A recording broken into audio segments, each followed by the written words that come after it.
All right. Welcome everyone. This is the fourth session of our Growing Opportunities in Canadian Agriculture webinar series hosted by CARC. In this series, we speak with a diverse group of individuals in the agriculture sector. Today, we have the pleasure of speaking with Komie. This is Komie's second time actually in one of our webinars, so we're happy to have him back. He's part of Bayer Crop Science, so I'll just hand over things to him so he can introduce himself and let everyone know what he does. And if anyone has any questions, you can throw them in the webinar chat and we'll be sure to answer them. Great. Thanks, Megan. Welcome, everyone. Yeah, my name is Komie Hossini. I reside in Calgary. I live here with my wife and three kids. And today I'm the brand and advertising manager at Bayer Crop Science for our DeKalb seeds business in Western Canada.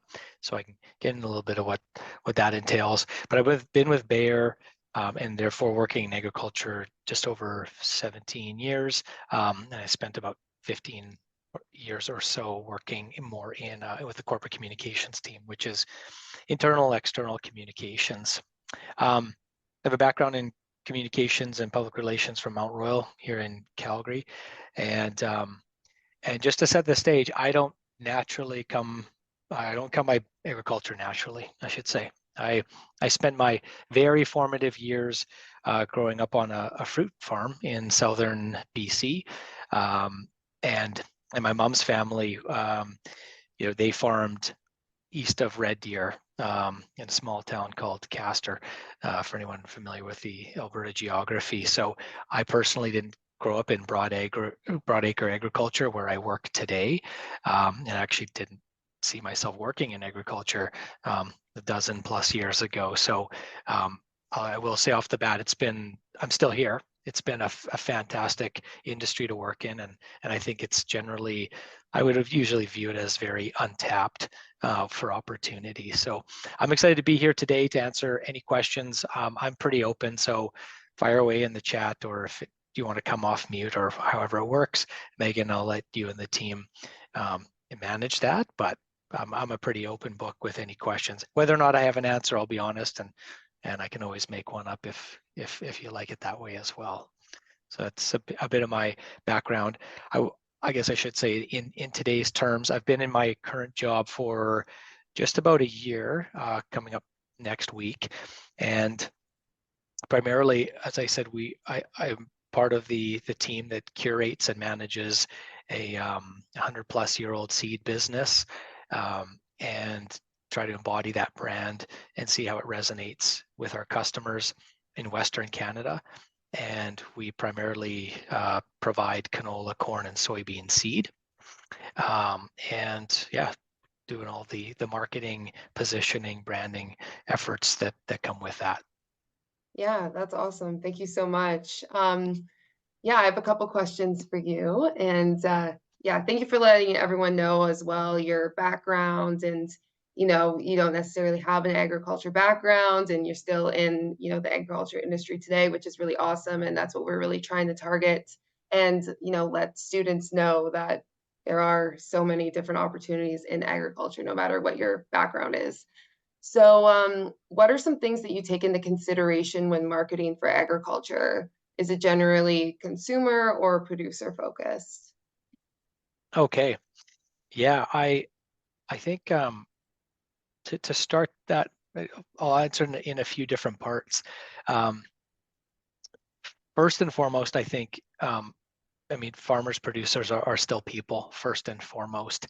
They have the same access to technology that we do today, the way they do their orders, whether they're a little bit further out of those in metropolis centers for access. But cell phones, digital agriculture is massive. The type of technology and tools and equipment they use is very state of the art, and they're big businesses. So there's one side of it that's very much ingrained in today's technology. And again, depending how you farm, also situationally, if you're in many pockets of Ontario or BC, your neighbor is the consumer. And so again, just their frame of mind and how they stay connected, there's always the practicality of you're still talking to a consumer and a human at the end of the day. Mhm. Principally, I think there's some communications, we'll call it basics, that are translatable, whether or not you're in agriculture, you're in marketing, you're in communications overall. But I would say a few of those tips to keep in mind is first and foremost, always know your audience. You need to understand what your aim is with them, with your communication efforts. And anytime I kick something off, I'm usually thinking, what am I wanting them to think, feel, or do differently? So again, when you know your audience, and the more deeply you know them, you know how they'll respond to it. But really think and consider, what are you wanting them to do, think, or feel differently? And then considering, back to your question of what are things we take into consideration for marketing in ag? The diversity of the farmer is so broad, but I think how farmers define themselves and their core attributes are very similar. So that's one of the things I love about this industry. I have friends in Calgary, lots of oil and gas and engineering and some technology. It's not like farming. Farming at its core is very human, and the people we deal with are very human. So it's a nice, you always feel like you're working towards, your efforts are actually helping with people and families, and they're very tied into what they do. So I take that into consideration when we put out our marketing pieces or any communications, is you're doing it for the long term. This isn't an over-the-counter consumer good product where they'll choose you over another person. You're in it for the long haul, which can be a wonderful experience. It also means that if you don't get it right, you're gonna have to keep working to improve things. So again, on that one side, I would say there's a lot of similarities with the farmer, and we try and hone in on those core attributes of how farmers like to be communicated to, and that, and then at the same time, the massive diversity. So we deal in broad agriculture, but some of those farmers are also dealing in our silage corn because they've got cattle. Some are, in chicken, dairy, pork. It spans the gamut. And so when I go back to that first one, know your audience. You can't come out with a broad message. Get to know what they do. Get to know what matters to them and what's important. At the end of the day, how you execute it, these are still humans. So find the mediums that they play in, serve it up in ways that they already consume with to make decisions. So I could probably keep going on that, but that's kind of hopefully a couple ways that I consider marketing Yeah, in agriculture. yeah, no, that's great. And yeah, you definitely deal with a large, agriculture is diverse. So there's definitely a lot of factors in there. So that's great. And what elements are crucial for marketing in the agriculture sector? I guess you pretty much just covered that as So, well. But yeah, maybe one build on that. It doesn't happen overnight. It's knowing the customer journey. Um, and what I mean by that is, like, we all have our own all brands are looking at us and our customer journey, whether it's the medium we're playing in or really the relevancy of their product. Um, you know, every, like, auto manufacturers will have their seasons. Part of what Bayer does, we have an allergy medication team. It's very cyclical. You're not year-round relevant. So understand their journey. There's a time in their lives where you're very important and they need that consideration ahead. So when the time comes, they're thinking of you. But also know that you're irrelevant at certain times. And so as much as, we're all scrolling Instagram and you're getting these ads and you're going, why? And don't bother me. I don't care. And then sometimes the exact same ad, you're like, that is so cool. I wish I had that storage organizer in the spring. So when you know their journey, you'll also understand where do you fit into their lives. And with a farmer and a farmer journey, that can be very different depending on the type of producer because their cycles are different. It also depends on kind of the gravitas of what you do. if you're really important, if you're just a quick decision with them. So it's okay to right size that and to find the most relevancy. So like, again, in general, you're saying what elements are crucial. The more you can get to know the farmer journey of the area you're working in, it's going to help you best position yourself for success. Yeah, Yeah. that's great. And yeah, that's amazing. And it's definitely like it's really good to know the agriculture farmers and who you're working with. And like you said before, they're all human and they take a lot of pride in what they do. And it's important to really get to know what they do and how you can reach the consumer for sure, the producer. And sorry. Yeah. Yeah. Maybe building on that and thinking, those attendees, you can ask your questions and maybe your perceptions on it, but this stuff can also change all the time. The more we listen and watch and learn and take feedback, we don't always get it right. I mean, this is a lot of experimentation in whether it's the medium or when you're launching something new, or you think what matters to you, you're trying to make it matter to them. It's important to take and listen to that feedback. One of the groups that I've been fortunate to be involved with in the past in the corporate communication side, whether it was 4-H or Egg in the Classroom, or there's a good group, Canada's Outstanding Young Farmers. I would utilize these pockets to ask, where you can take a little bit of feedback, not only getting to know them and what they do to give yourself a sense of this mosaic, but also it's okay to just ask and take that feedback. It can be surveys of one, but over time you get to build a sense of,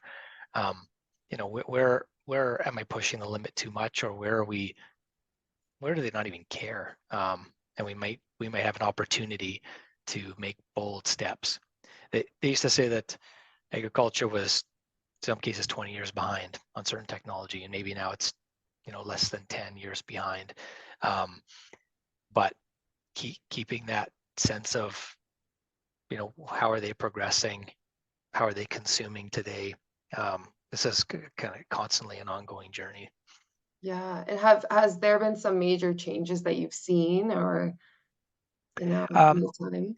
from a medium perspective, I think the space of, call it influence, or being that virtual coffee chat space. I mean, X still seems to attract a lot of farmers. The medium is kind of built for that, for the quick connections. Here's what I'm thinking. Here's what I'm seeing now. It's not relevant as much tomorrow, so it allows them to take a quick look at things and share their story. A big thing over the last, we'll call it maybe just over 5+ years, was taking the farmer's story on to the public. There was a big sense of consumers are dictating how we farm because they don't know what we do. And I would say I noticed a huge surge on Instagram, X, and other traditional mediums for farmers to tell their story, and they're proud of what they do. And so also looking for ways to share their pride and their stories to broaden consumers' perspective. I think that's really important for companies like ours and anyone working in agriculture, to make sure that farmers are seen, as much of the hero as possible for the work they do. With, when you're 1 or 2% of the entire country, and that's, North American wide, at least Canada, US, it's important that we're helping them tell their great stories. So have I noticed any big technological changes? I think the mediums to tell stories is really good. And then you've got networks, not across the board, but you've got Starlink and efforts toward broadband in rural areas that's helping to enable that basic technology for farmers to, not only from an agricultural standpoint, there's tons going on in their equipment that needs that kind of satellite technology, but it's just simply communicating how they tell their stories, how they receive stories, etc. So when that improves, I mean, as a marketer, that's a huge benefit, because then you can actually get your message timely and year Yeah, round. yeah, absolutely. And also going back to diversity, and I think it's easier and to let people know like the different kinds of opportunities in agriculture in general, and what really agriculture is all about. And it's not just in a field, and there's so much more to modern day agriculture, and yeah, absolutely Oh, absolutely. Yeah. I mean, I don't have the endless. statistics. You probably do, but yeah, when I kind of came in and went, I'm working for an agriculture company. Like, what am I gonna do here? And then yeah, there's a lot of my colleagues come from a farm or have an agronomist background. They're Bachelor of Science, etc. But so many, whether you're a data scientist, you're in marketing, engineers, product supply, management of and we work with agencies as well, who again by auxiliary they touch agriculture in our business, but they didn't grow up in it. But it's those core fundamentals that when you bring a really good skill set and you Hmm. understand a farmer's journey, you can also go, okay, how can I improve their life as a starting point? And you'll be surprised at how that diversity of thought and experience can help farmers who just traditionally didn't have that level of support around them. And so when you really hone in, and that's why our teams need to be quite diverse, because we might be thinking about same old problems and same old ways. Hmm. Yeah. Yeah, and the economic impact too, it's huge. So yeah. Yeah. Yeah. Yeah, cool. So what can individuals do to better prepare themselves for a marketing career in agriculture? Do you have any tips, any pointers? Tips. If I go back to the basics there, I think a foundational education and or training, whether it's a bachelor or a certificate or what have you, just in communications, is very transferable. Um, when when I break it down, it's really about when you look at marketing, you're trying to drive a habit, or you're trying to pull a lever on something. You want them to think, feel, do differently, and those core elements will transcend. Doesn't matter the medium, it doesn't matter the campaign. Um, your my years of being in internal communications, you do the same thing with employees. Sometimes it's employee engagement. Okay, we need them to have a more fulfilling, you know, uh, life here at Bayer. Okay, so let's understand what the hurdles they're experiencing. Why aren't they feeling X way?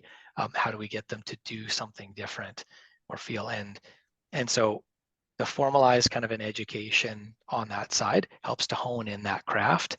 Um, Also, it helps to hone in on that clear, concise communication. When you talk marketing, it's even less. Like, how many seconds do you have to get across whatever it is?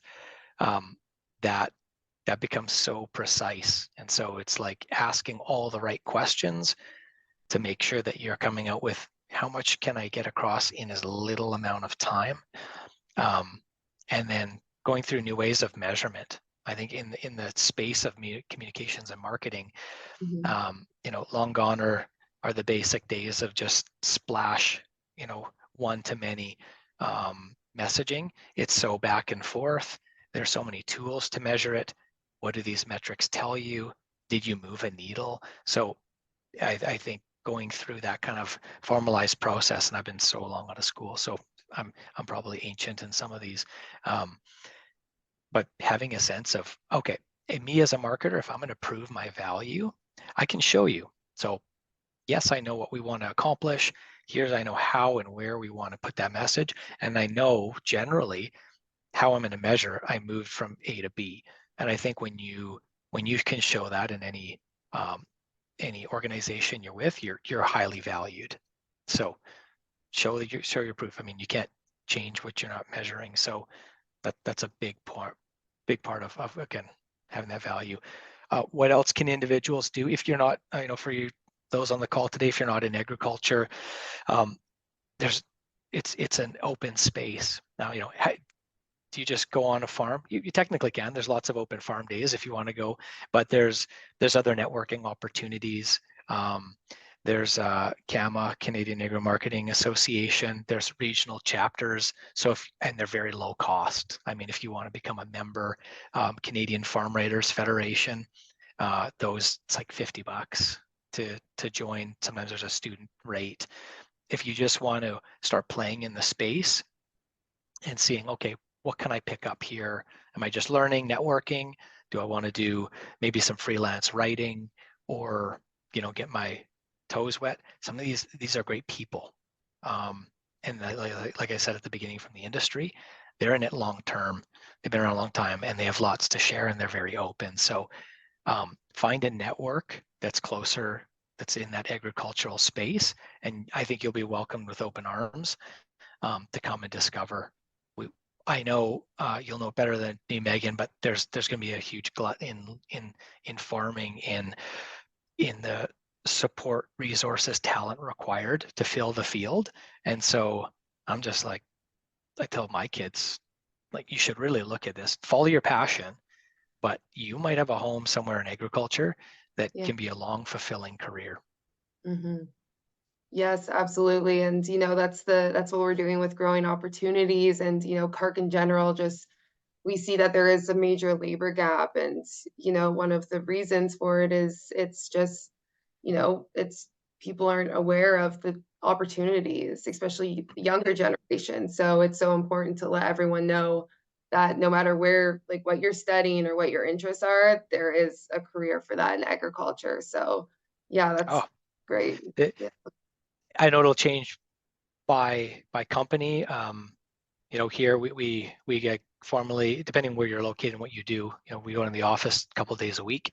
You have the flexibility for 5 days if you wanted, but there's also other great things to see in agriculture. I mean, it's taken me all over the world, and all over Canada, and if you have a sense of interest, curiosity about you, you can really take it into any sector and any stream. And boy, as soon as you open one door in any of these companies, you'll realize that agriculture is a global network. How food arrives, where it's grown, how it gets there, where it's verified, how it's processed,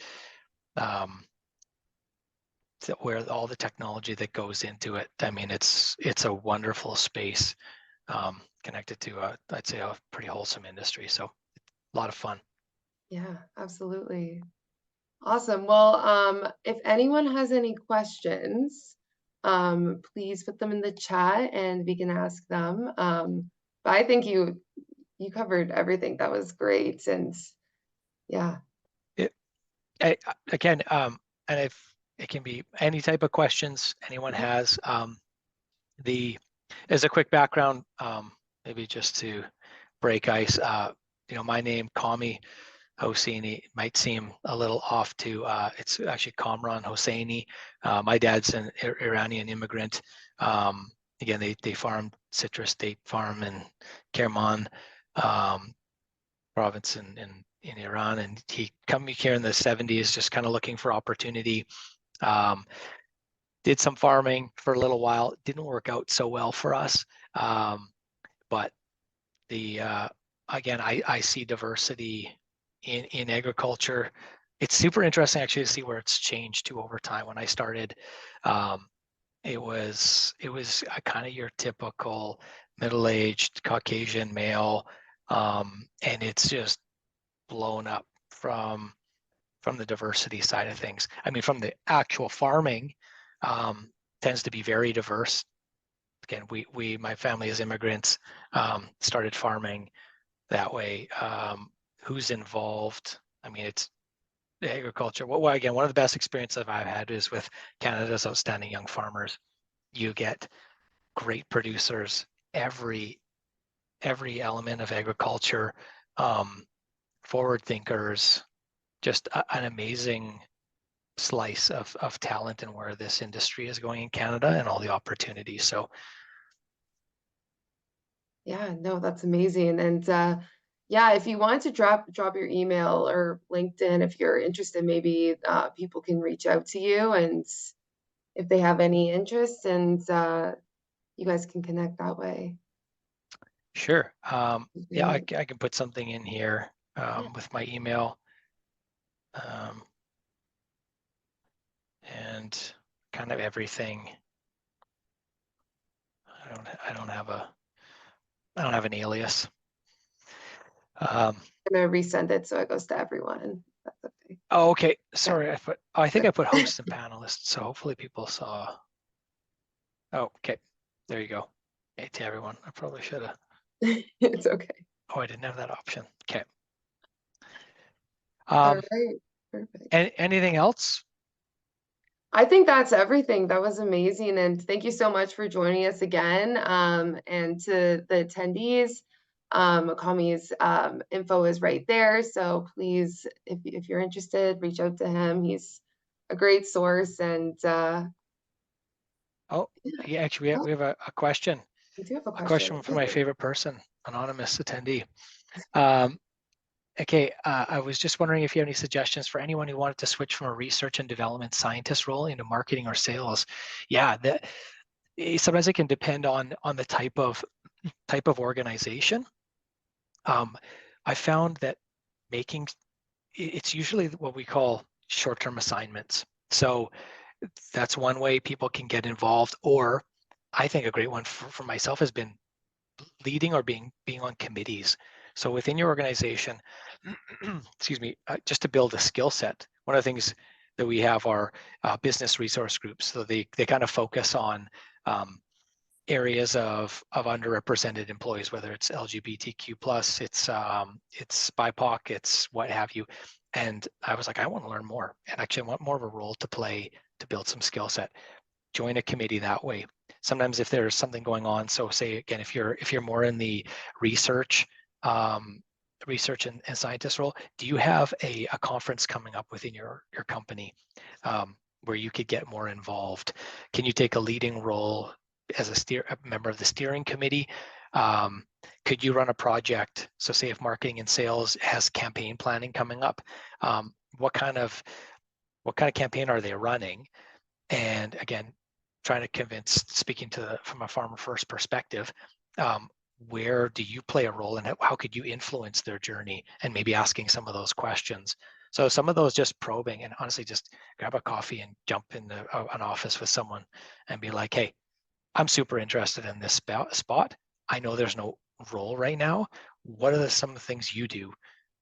You know, and then you can get a sense of like, okay, do I need to upskill, or do I actually have an opportunity to just bring myself to you, help you in a short-term assignment or project, and get some like visual exposure there too. So there's a number of ways you can slice it, but in some of my examples, I've grown my network and just my broadness of understanding by either getting involved in a committee or something where I contribute, and they see a sense of dual fulfillment, and then it can grow from there, and I can understand, whoa, this is like way beyond me, or hey, I could probably do that, and I'm gonna let people know that I'm quite interested to get involved.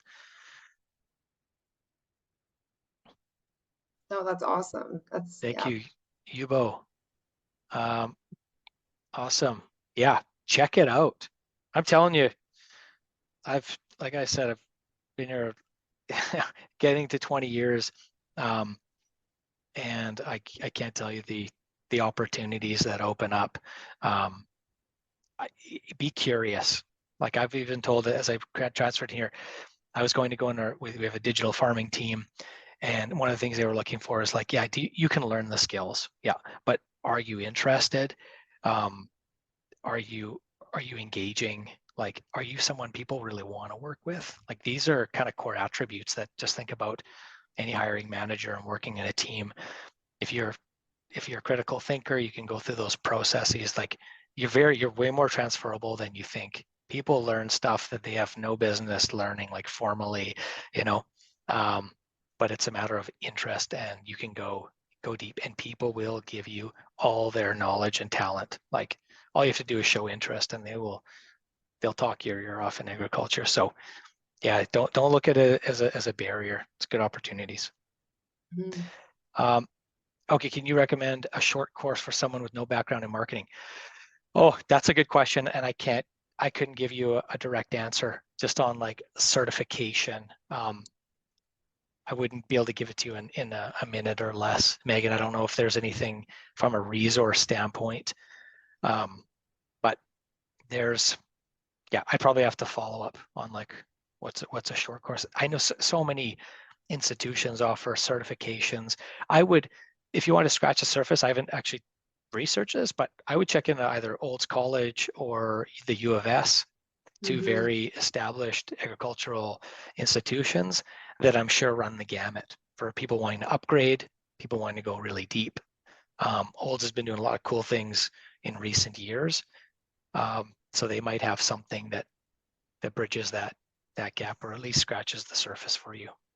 Yeah, yeah, I think there's definitely some shorter courses that you can take at different colleges. I think that would just take some research. I don't know any on the top of my head, but I think those are really great suggestions that you just laid out.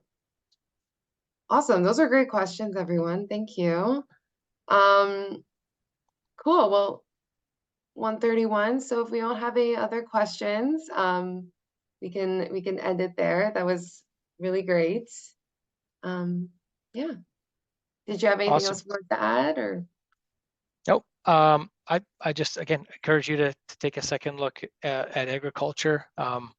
Don't be deterred if you know your first foray into it doesn't yield a job. Sometimes people, because it's a fairly niche space, they often look for someone with agricultural experience, but that can really vary. So your depth. Sometimes I would say always consider taking on a junior job if you think it gets your foot in the door, and then you can always be upfront knowing whether you're overqualified or that. But if you want to start to explore the space, I've always found that if you're good at what you do and you put the effort in, the rewards will come, the opportunities will come. So Yeah. just getting into it, and I have found it to be a much more stable space as well. Again, I live in oil gas country where layoffs can happen, thousands of people gone. I've always seen agriculture, the need for it continues to rise. It's a slow growth, but it's a very established, needed industry, and with, again, lots of, I think, untapped opportunities. Yeah, yeah. And another thing to add to that as well, if you're in post-secondary school and you want to explore, I would recommend work integrated learning, any co-ops. That's a really great way for students to kind of explore agriculture, and your employer could get a subsidy through growing opportunities if you do that as well. Yeah, good point. Yeah, Bayer does offer lots within the field, especially. Hmm. But all companies do if you're looking to just get your foot in the door. And there's also a ton of scholarships, many that go with little applications. So we have the Bayer Opportunity Scholarship, but there, again, any manufacturer generally has um, scholarships offering out there to help you out. Absolutely. All right, awesome. Well, Cool. we'll end it there. And thank you so much for all the advice and all your tips, and for teaching us more about your career. That's awesome. And yeah,